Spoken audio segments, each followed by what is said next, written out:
Law सबके लिए same रखो। मेरा कहने का मतलब है law should be same for everyone.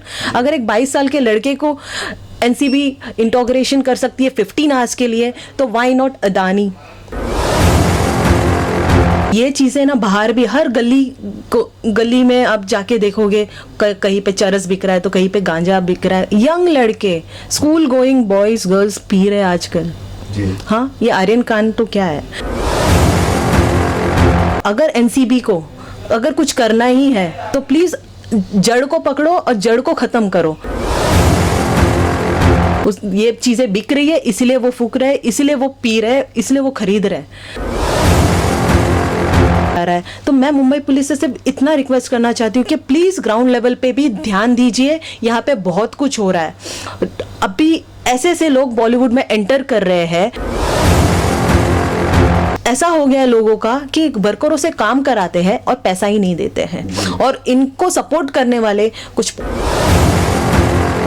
तो अगर मुंबई पुलिस प्लीज देख रही है तो प्लीज इस पे एक्शन लो।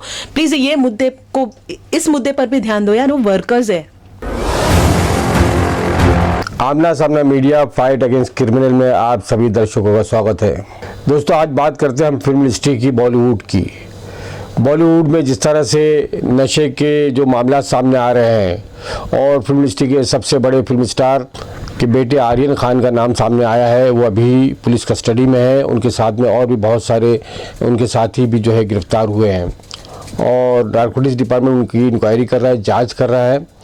और ये जैसे कि आप जानते हैं कि ये क्रूज़ शिप पर जो है ये पार्टी चल रही थी।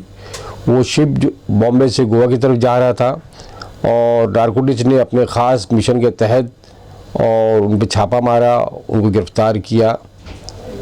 इसी को लेकर आज हमने फिल्म इंडस्ट्री की दिव्या कोटियान जी को यहाँ बुलाया अपने ऑफिस में, और उनसे हम बात करते हैं कि पूरा मामला क्या है, किस तरह से फिल्म इंडस्ट्री में इस तरह की जो नशे की ये जो लत बढ़ती चली जा रही है, कारोबार बढ़ता चला जा रहा है। तो आप लोग इस बारे में क्या सोचते हैं? आपका आमना सामना मीडिया और फाइट अगेंस्ट क्रिमिनल में स्वागत है जी। Thank you so much. सबसे पहले तो मैं एनसीबी को थैंकफुल हूँ। उनको मैं बहुत तहे दिल से थैंक यू बोलना चाहूँगी कि वो अपना काम बहुत अच्छे तरीके से निभा रहे हैं। और हर जगह, it's not about only Bollywood, वो हर जगह छापे मारे। जहाँ पे भी रेप पार्टी हो रही है या कहीं पे भी कुछ भी हो रहा है, वो हर जगह छापे मारे। इट्स नॉट ओनली बॉलीवुड, एक टारगेट नहीं है कि सिर्फ बॉलीवुड में ही ये कर रहे हैं।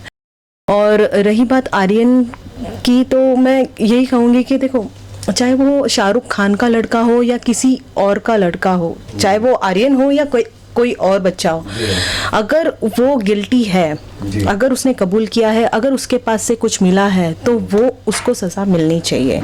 वो उसको सज़ा मिलना मीन्स बाकी लोगों के लिए सीख बन जाता है कि इतने बड़े बाप का लड़का, जो जिसका डैडी खुद बाहर की कंट्री में बड़े बड़े चीज़ों का ब्रांड एम्बेसडर है, जब उनको एनसीबी ने नहीं बख्शा, तो फिर वो किसी को, मतलब किसी के लिए लॉ अलग नहीं होना चाहिए।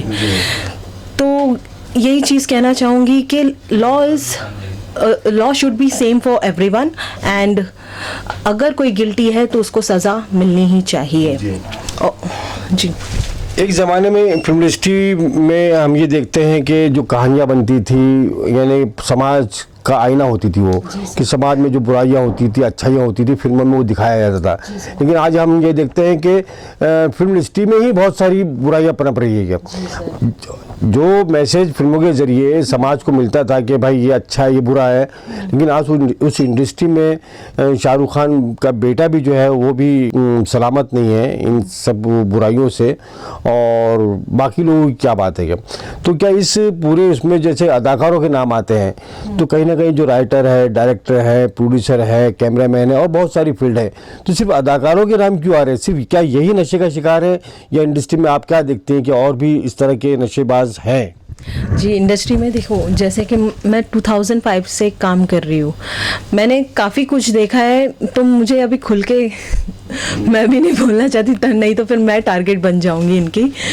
देखो, हर जगह नशा है, चाहे वो इंडस्ट्री हो या बाहर हो, बट मुद्दा क्या है, ये आ कहाँ से रहा है? जी। इसको ला कौन रहा है, इसको सपोर्ट कौन कर रहा है, इसका अगर इसको ला भी रहा है तो इसको कौन सपोर्ट कर रहा है। पहली बात तो इन बच्चा भी, ये आर्यन खान 22 साल का लड़का है, ये बच्चे को पकड़, जो भी वो गिल्टी था, मतलब वो उसकी मिस्टेक की वजह से वो आज इस प्रॉब्लम में है, बट उस तक वो चीज़ कैसे गई, उसने तो, वो सप्लायर तो नहीं है ना, उसने भी कहीं से खरीदा ही होगा। अगर आप मेन जड़ को ही काट दो, जो मेन जहाँ से आता है ये चीज़, तो ये प्रॉब्लम कभी नहीं होगी, चाहे वो इंडस्ट्री हो या कहीं पे भी हो। इंडस्ट्री के बाहर नहीं होता है, इंडस्ट्री तो एक टारगेट, बॉलीवुड में कुछ भी होता है तो वो उछलता है इसलिए क्योंकि बॉलीवुड की खबर सुनने में लोग इंटरेस्ट लेते हैं। बट ये चीज़ें ना बाहर भी, हर गली में आप जाके देखोगे, कहीं पे चरस बिक रहा है तो कहीं पे गांजा बिक रहा है। यंग लड़के, school going boys girls P रहे हैं आजकल। हाँ, ये आर्यन खान तो क्या है, बच्चे पी रहे, कहाँ से आता है ये। अगर आप लोग, अगर एनसीबी को अगर कुछ करना ही है तो प्लीज़ जड़ को पकड़ो और जड़ को खत्म करो, क्योंकि है ना, ये आर्यन खान जैसे बच्चों को पकड़ के कुछ मतलब नहीं है। वो जाके, they are not the supplier, they are just a buyer. उन्होंने खरीदा है ये चीज़। जो ये चीज़ों का सप्लाई कर रहा है, ये चीज़ों को एंटर कर रहा है इंडिया में भी ये आ रहा है, तो ये इंडिया में बन नहीं रहा है, इंडिया कहीं से बाहर से आ रहा है। अब आ रहा है तो कौन इसको एंट्री दे रहा है, कौन इसको सपोर्ट कर रहा है, उनको पकड़ो। बस करो ये बच्चों को पकड़ना। यहाँ गली में कोई सिगरेट पी रहा है या कोई गांजा फूक रहा है तो उसको पकड़ के पुलिस अंदर डाल देती है, उससे कुछ नहीं होने वाला है। ये चीज़ें बिक रही है, इसीलिए वो फूक रहे हैं, इसीलिए वो पी रहे हैं, इसलिए वो खरीद रहे हैं। आप लोग, जो भी लोग हैं जो ये चीज़ को है ना सप्लाई कर रहे हैं, जो एंटर कर रहे हैं इंडिया में बाहर से, उनको पकड़ो और उनका खात्मा करो। एनसीबी से तो यही रिक्वेस्ट है मेरी। और आपको एनसीबी देश की 130 करोड़ पॉपुलेशन पूरी तरह से सपोर्ट करेगी ये चीज़ पे, और मैं चाहती हूँ कि इंडिया के हर एक बंदे ये चीज़ को लेके सपोर्ट करें इनको, क्योंकि ये बहुत अच्छा काम कर रहे हैं। Thank you. सरकार को खासतौर से इस बात पर ध्यान देना चाहिए कि पूरे हिंदुस्तान को, पूरे भारत को नशा मुक्त करना है तो आपको सबसे पहले जड़ को पकड़ना पड़ेगा, ये जैसे कि आपने कहा। और अभी हाल ही की बात है, एक कंटेनर जिसमें कि बहुत ज़्यादा मात्रा में जो है नशे का वो था, और गुजरात में, और वो भी अडानी के पोर्ट पर पकड़ा गया।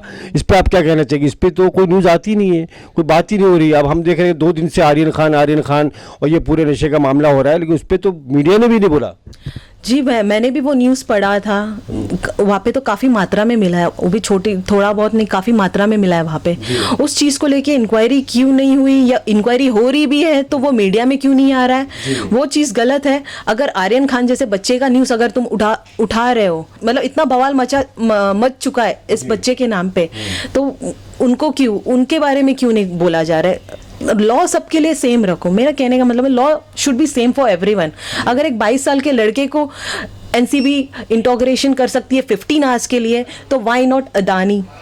सबके लिए लॉ सेम रखो यार, क्योंकि हम किसी को सपोर्ट नहीं कर रहे हैं। मैं बॉलीवुड की हूँ तो मैं किसी को सपोर्ट नहीं कर रही हूँ, बट बात ये है कि एनसीबी अगर काम कर रही है तो सबको एक तरीके का ही लॉ और एक तरीके का ही ट्रीटमेंट दो।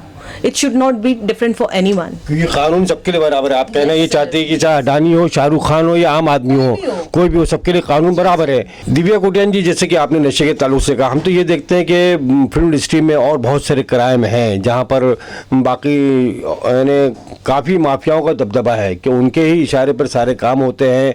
बहुत सारे ऐसे मामले आते हैं, तो उसमें कुछ आप नज़र डालेंगे उस पर कि क्या बोलना चाहेंगे उस पर? ये चीज़ को लेके तो देखो, मैं भी काफ़ी फाइट कर रही हूँ, काफ़ी फाइट मैं भी कर रही हूँ। रही बात, आप सिर्फ ड्रग माफिया ही नहीं है बॉलीवुड इंडस्ट्री में। अगर मुंबई पुलिस की तरफ ये वीडियो जा रहा है तो मैं उनसे सिर्फ एक ही रिक्वेस्ट करना चाहती हूँ, बॉलीवुड के टॉप लेवल पे नहीं, ग्राउंड लेवल पे भी आइए, वहाँ पे भी देखिए क्या चल रहा है। अभी रिसेंटली एक आर्ट डायरेक्टर ने सुसाइड की बिकॉज ऑफ टॉर्चर ऑफ ये फेडरेशन की टॉर्चर की वजह से।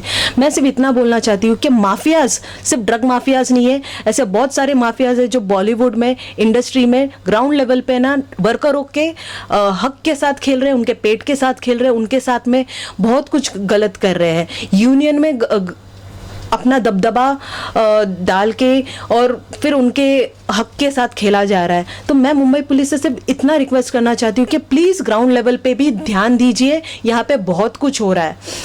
अभी ऐसे ऐसे लोग बॉलीवुड में एंटर कर रहे हैं जिनको एक्चुअली बोलते हैं ना, जिनकी लायकी नहीं है इंडस्ट्री में एंटर करने की, ऐसे ऐसे लोग एंटर कर रहे हैं और वर्करों के हक के साथ खेल रहे हैं। तो Mumbai police, please, it's a request, अगर आप लोग ये मेरा वीडियो देख रहे हो तो प्लीज़ आप लोग मुझे कांटेक्ट कीजिए, या तो आप कहीं से भी ये चीज़ पे इंक्वायरी ज़रूर बिठाइए कि बॉलीवुड ग्राउंड लेवल पे कौन से माफियाज और क्या कर रहे हैं। फिल्म इंडस्ट्री में बहुत सारे अच्छे लोग भी हैं जो हक के साथ में आवाज़ बुलंद करते हैं, हक बात के लिए आगे आते हैं।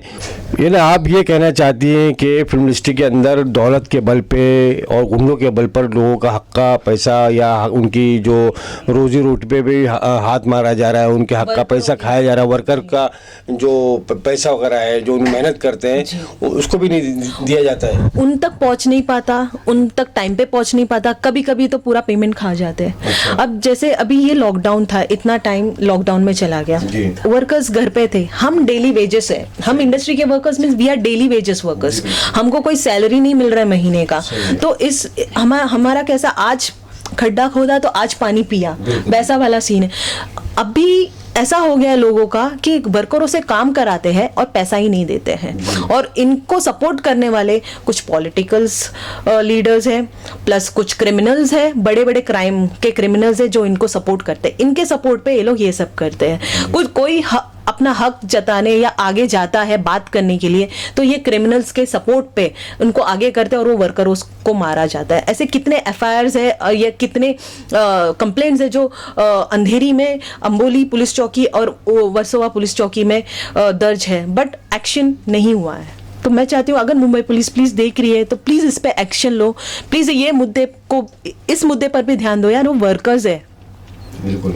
और मैं वहाँ पे काम करती हूँ तो मैं देखती हूँ लोग कैसे काम करते हैं। उनका किसी का आज के डेट में रेंट भरने के लिए तक पैसा नहीं है, किसी के खाने के वादे, किन किन लोगों को है ना, कितने लोगों को है ना उनके ओनर्स ने घर से बाहर निकाल दिया है, कहाँ एडजस्ट कर रहे हैं जस्ट बिकॉज के लोग काम करा के भूल जाते कि इन्होंने हमारा काम किया था, और हक का पैसा नहीं देता, हक का पैसा खा जाते हैं। दोस्तों, जैसे कि दिव्या कोटियान जी ने अपनी पूरी बात रखी और ये सही है बिल्कुल कि कोरोना काल और कोविड-19 के बाद में और इस दौरान जिस तरह से लोग बर्बाद हुए हैं और फिल्म इंडस्ट्री के ये डेली वेजेस पे काम करने वाले लोगों की भी बहुत ही बुरी हालत रही है, परिस्थिति बहुत ख़राब रही है। और ये हम भी जानते हैं कि उनके रोज़ आने के खाने की भी मुश्किलात हो गई थी, उनका रहना सहना, उनके किराया, और ये हमने देखा है, बहुत सारे लोगों से हमने जाना है, उनसे हमने मुलाकातें भी की है। इसमें एक एक बात सच है। और उसके बाद में जब इंडस्ट्री का थोड़ा कुछ काम शुरू होता है तो इस तरह से इनके पैसे, जो डेली वर्कर हैं या जो काम करने वाले हैं, जो सुबह से लेकर रात तक जो अपना पसीना बहाते हैं, उनका हक का पैसा मार दिया जाता है।